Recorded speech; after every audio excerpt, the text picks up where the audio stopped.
करता करे न कर सके, शिव करे सो होए। तीनों लोक नौखंड में महादेव से बड़ा न कोई। नमस्कार दोस्तों, भारतीय वंदनी चैनल में आपका स्वागत है। दोस्तों, आज जो कहानी मैं आपको सुनाने जा रही हूँ वो बहुत ही ज्ञानवर्धक और प्रेरणादायक है और मुझे विश्वास है कि इस कहानी से आप अपने जीवन के किसी न किसी पहलू को अवश्य जोड़ पाएंगे।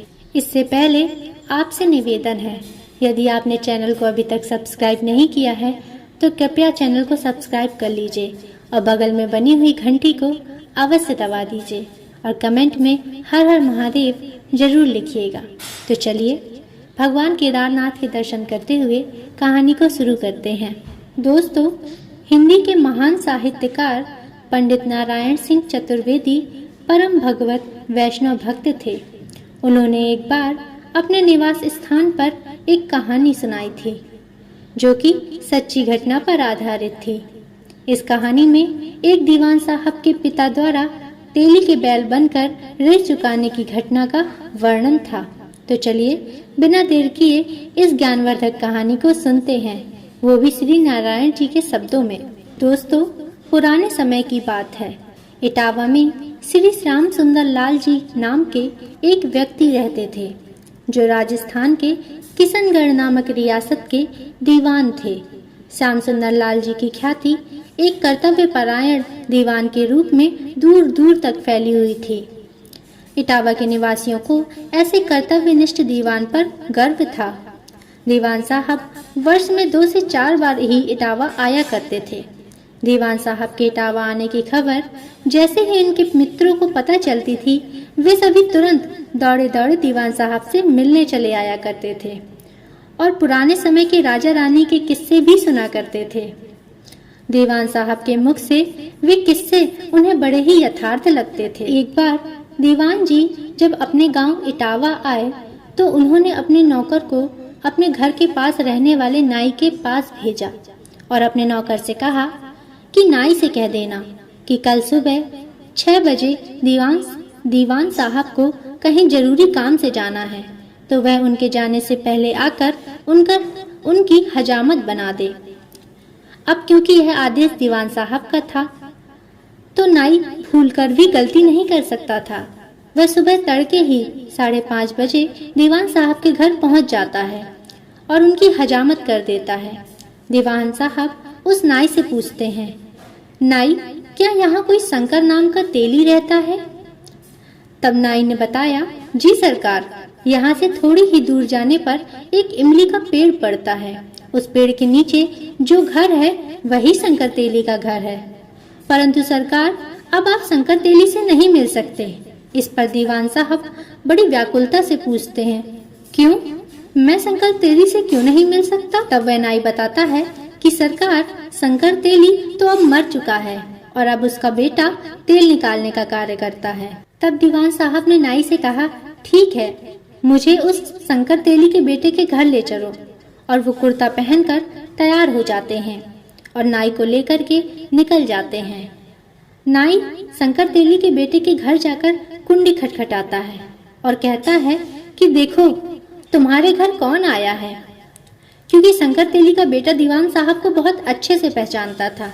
वह सुबह सुबह दीवान साहब को अपने दरवाजे देखकर चौंक जाता है और हाथ जोड़कर कहता है, सरकार, आपने मुझे बुला लिया होता, यहाँ आने का कष्ट क्यों किया? बताइए, मैं आपकी क्या सेवा कर सकता हूँ? तब दीवान साहब उसे कहते हैं, क्या तुम्हारा कोल्हू अभी भी चल रहा है? तब शंकर तेली का बेटा कहता है, हाँ सरकार। तब दीवान साहब ने उसको उनके कोल्हू के पास ले जाने को कहा। शंकर तेली का बेटा यह सब देखकर हैरान था कि सरकार मेरे कोल्हू को क्यों देखना चाहते हैं, और ऐसा विचार करते हुए वह दीवान साहब को अपने कोल्हू के पास लेकर जाता है। जब दीवान साहब वहां पहुंचते हैं तो उन्होंने देखा एक बूढ़ा सा बैल कोल्हू चढ़ा रहा था। यह सब देख करके दीवान साहब उस बैल के पास जाकर खड़े हो गए। वह बैल अपने मुंह से दीवान साहब के कुर्ते के आंचल को पकड़ने का प्रयास करने लगा। फिर दीवान साहब ने तेली के बेटे से पूछा कि तुमने ये बैल कितने में खरीदा है? और आगे बोले, तुमने यह बैल जितने में भी खरीदा हो उससे अधिक पैसे लेकर के यह तुम बैल मुझे दे दो। ऐसा कहते हुए दीवान साहब ने अपने कुर्ते की जेब में हाथ डाल दिया। ऐसा कहते हुए दीवान साहब ने अपने कुर्ते की जेब से 15 रुपए निकाल लिए और उस तेली के लड़के के हाथ में रख दिए। यह सब होते हुए देख वह तेली का लड़का असमंजस में पड़ गया, परंतु वह यह भी सोच रहा था कि इतने रुपए में तो मैं एक नया और जवान बैल खरीद सकता हूँ, और यह बैल तो बूढ़ा हो चुका है। लेकिन यह सब उसे बड़ा अटपटा सा लग रहा था कि कोई भला एक बूढ़ा और इतने महंगे दामों में बैल क्यों खरीदेगा। यह सब वह सोच ही रहा था कि दीवान साहब ने नाई से बैल की रस्सी छोड़कर उसे साथ ले चलने को कहा। तेली का बेटा कुछ न कह सका और दीवान साहब के लिए बैल की रस्सी छोड़ करके नाई के हाथों में पकड़ा देता है और बैल को कोल्हू से हटा देता है। इसके बाद आगे आगे दीवान साहब चल रहे थे और पीछे पीछे बैल की रस्सी पकड़े हुए नाई चल रहा था। समय समय पर दीवान साहब मुड़ करके बैल को देख लिया करते थे। दूरी तय करने के बाद एक छोटी सी चढ़ाई आती है तो वह बैल बड़ी मुश्किल से उस चढ़ाई को चढ़ पाता है और चढ़ाई चढ़ते चढ़ते वह थक जाता है। वह इतना थक जाता है कि वह हाँफने लगता है और कुछ दूर चलने के बाद एक शिव मंदिर के सामने वह बैल आकर रुक जाता है और मंदिर की ओर निहारते हुए जमीन पर गिर जाता है और अपने प्राण त्याग देता है। दीवान साहब ने जैसे ही बैल को गिरते हुए देखा, वे तुरंत ही उसके पास पहुंच गए और खड़े होकर के कुछ मंत्र बुदबुदाने लगे, जैसे मानो उसे श्रद्धांजलि दे रहे हों।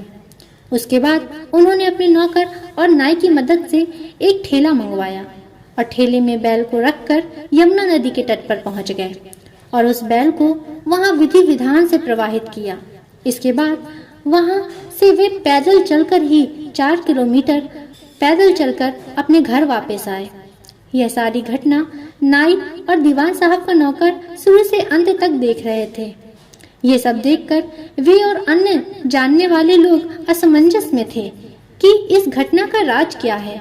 आखिर क्यों दीवान साहब ने उस बूढ़े बैल को खरीदा, और जब वह मंदिर के पास पहुंचा तो उसके कान पर दीवान साहब ने क्यों श्रद्धांजलि दी और फिर उसका विधि विधान से मृत शरीर को प्रवाहित क्यों किया।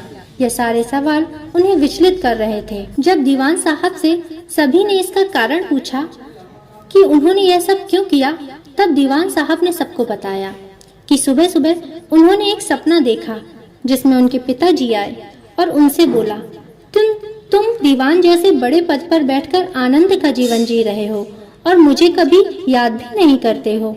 मैंने कभी तुम लोगों की जरूरतों को पूरा करने के लिए शंकर तेली से 15 रुपए उधार लिए थे, जो कि मैं उसे लौटा नहीं पाया था, लेकिन अब मैं उसके बेटे के कोल्हू का बैल बन करके उस कर्ज को उतार रहा हूँ और उस ऋण से मुक्त होने की कोशिश कर रहा हूँ। यदि तुम वह कर्ज चुका देते हो तो मेरी मुक्ति संभव है। दीवान साहब ने बताया कि इस सपने को देखने के बाद वे तेली के घर गए और 15 रुपए दे करके अपने पिता का कर्ज चुकाया। दीवान साहब ने यह भी बताया कि जब उस बैल ने शिव मंदिर के सामने अपने प्राण त्याग दिए तब उन्हें अपने सपने पर तनिक भी संदेह नहीं रह गया। दोस्तों, हमारे हिंदू धर्म शास्त्रों में कुछ ऐसे धार्मिक संस्कार बनाए गए हैं ताकि कोई भी मनुष्य किसी के साथ बेईमानी करने की सोच भी न सके। और हमारे धर्म शास्त्रों में यह स्पष्ट रूप से लिखा है कि किसी का भी ऋण चुकाए बिना मानव कल्याण संभव नहीं है। यानी किसी को अपने माता पिता के लिए गया श्राद्ध करना है तो उन्हें उससे पहले अपने माता पिता का सारा ऋण चुकाना चाहिए, क्योंकि इसके बिना गया में पितृ श्राद्ध का कोई भी फल प्राप्त नहीं होता। दोस्तों, आशा करती हूँ कि आपको मेरी ये कहानी अच्छी लगी होगी, इसलिए आपसे निवेदन है कि चैनल को सब्सक्राइब अवश्य करें और बगल में बनी हुई घंटी को अवश्य दबा दें और कमेंट में हर हर महादेव जरूर लिखें।